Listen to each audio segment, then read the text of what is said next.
और अब बुज़दिल बाजवा के शांति पाठ का जिक्र करना जरूरी हो जाता है, क्योंकि लग ऐसा रहा है कि पाकिस्तान का हृदय परिवर्तन हो रहा है।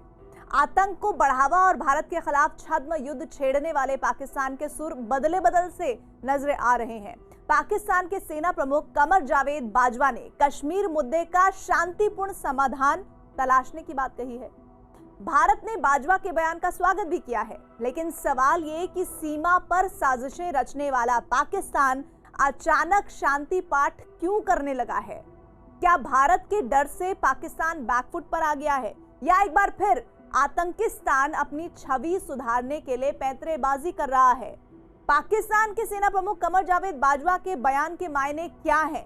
इन तमाम सवालों के जवाब तलाशती हमारी ये रिपोर्ट, क्योंकि चाहे इमरान खान हो या फिर बाजवा, इनका अगर इतिहास देखें तो इनकी कोशिश बस यही रहती है कि कश्मीर का राग अलापते रहें और अपनी आवाम को बेवकूफ बनाते रहें।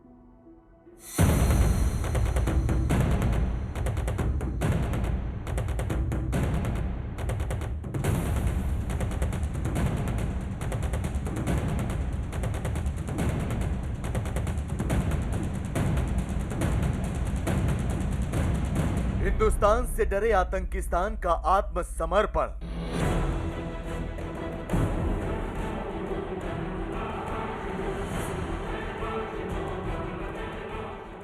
कश्मीर मुद्दे पर बुज़दिल बाजवा का शांति पाठ।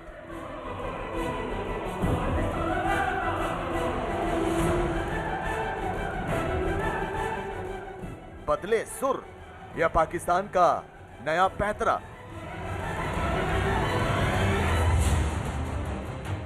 पाकिस्तान की हुकूमत यानी इमरान खान, पाकिस्तान की फौज यानी जनरल कमर जावेद बाजवा, आतंकिस्तान की सल्तनत चला रही यही वो दो शख्सियतें हैं जो भारत के खिलाफ साजिशों का मकर जाल बुनती रही हैं। यही वो दो लोग हैं जो इतिहास को अपना उद्देश्य बनाते हुए हिंदुस्तान से अदावत मोल लेते रहे हैं। दहशतगर्दी को जरिया बनाकर इन दोनों ने भारत के खिलाफ छद्म युद्ध वाले पुराने एजेंडे को और धार देने का ही काम किया है। लेकिन अचानक पाकिस्तान के सेना प्रमुख कमर जावेद बाजवा के सुर बदल गए हैं और तेवर नरम पड़ते दिख रहे हैं। आपको ये बात जानकर हैरानी होगी कि पाकिस्तान के सेना प्रमुख जनरल बाजवा ने कश्मीर का शांतिपूर्ण हल तलाशने की अपील की है। साथ ही उन्होंने हर दिशा में शांति का हाथ बढ़ाने की भी बात की है। लेकिन जनरल बाजवा का ये बयान हजम इसलिए नहीं हो रहा है क्योंकि पाकिस्तान अपनी फितरत से बाज नहीं आ सकता। एलओसी पर सीज़फायर वायलेशन हो या फिर आतंकियों को पनाह देना, पाकिस्तान लंबे समय से भारत विरोधी गतिविधियों का एक अड्डा बना हुआ है। पाकिस्तान के सेना प्रमुख कमर जावेद बाजवा का कश्मीर मुद्दे पर शांति पाठ वाकई गले नहीं उतरता। लेकिन फिलहाल सच तो यही है कि पाकिस्तान बैकफुट पर है। भारत की रणनीति, कूटनीति और आक्रामकता से पाकिस्तान भयभीत है। यही नहीं, पाकिस्तान पर अमेरिका का दबाव भी है और एफएटीएफ की लटकती तलवार भी। ऐसे में मरता क्या ना करता, दिखावे के लिए ही सही, लेकिन आतंकिस्तान ने कश्मीर मुद्दे का शांतिपूर्ण समाधान तलाशने की बात कही है। पाकिस्तान सेना की मीडिया विंग आईएसपीआर ने सिर्फ बयान ही जारी नहीं किया है, बल्कि इस बाबत पाकिस्तान के सेना प्रमुख ने भी एक बयान दिया है। कमर जावेद बाजवा ने कहा है कि पाकिस्तान और भारत को कश्मीर मुद्दे को गरिमापूर्ण और शांतिपूर्ण तरीके से हल करना चाहिए। पाकिस्तान एक शांति प्रिय देश है जिसने क्षेत्रीय और वैश्विक शांति के लिए बहुत बड़े बलिदान दिए हैं।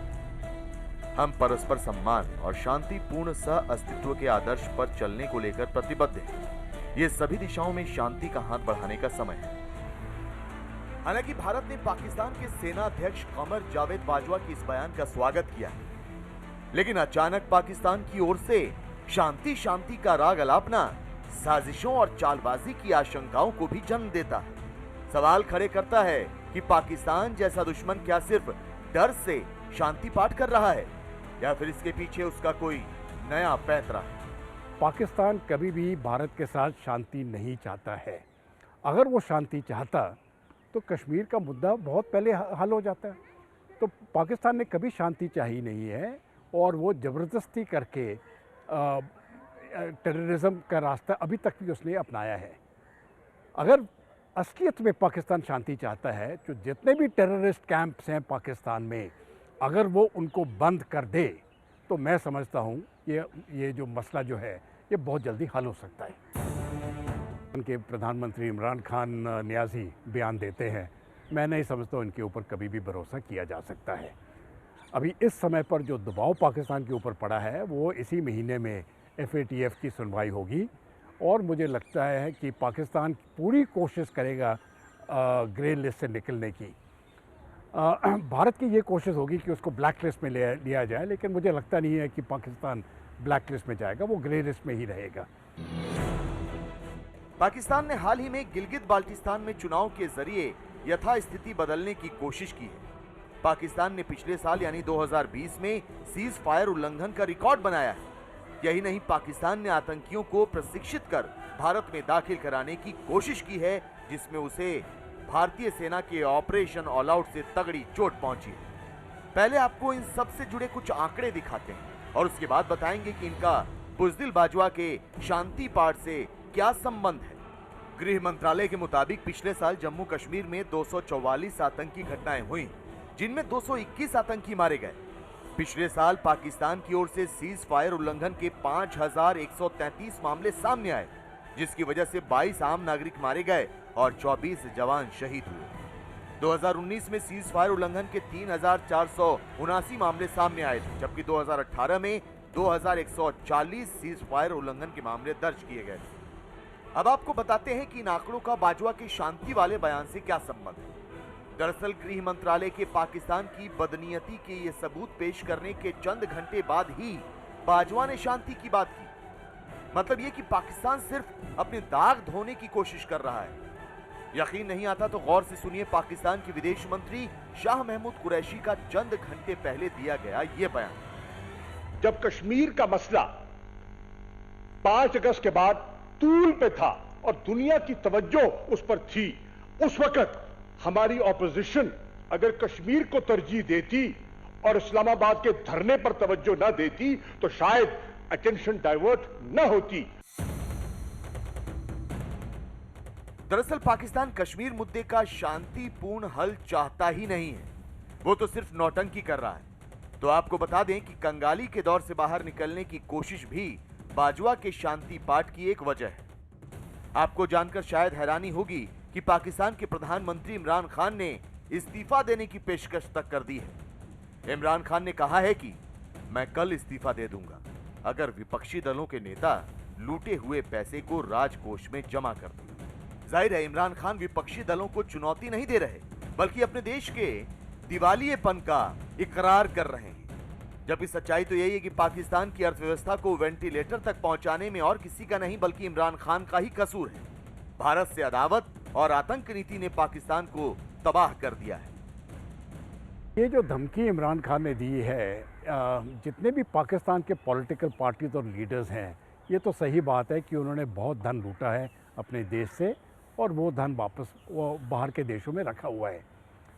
इसमें मुझे लगता है इमरान खान भी शामिल हैं। तो वो ये नहीं कह सकते हैं कि सिर्फ वही एक क्लीन पॉलिटिशियन है पाकिस्तान में, उनकी भी वो भी बाकी पॉलिटिशियन की तरह वो भी वैसे ही है। इमरान खान साहब अभी तक नहीं बताते हैं कि उसकी टैक्स रिटर्न में कितना पैसा देते हैं वो टैक्स की भी चोरी करते हैं। पाकिस्तान जिस शाख पर बैठा है उसी को काटने की वो कोशिश कर रहा है। चीन से दोस्ती और आतंक से हाथ मिलाकर उसने अपनी बर्बादी की तारीख मुकर्रर कर दी है। ऊपर से भारत से दुश्मनी ताबूत में आखिरी कील की तरह काम कर रही है। इन हालात में वो शांति पाठ भले कर ले, लेकिन उस पर यकीन कोई नहीं करेगा।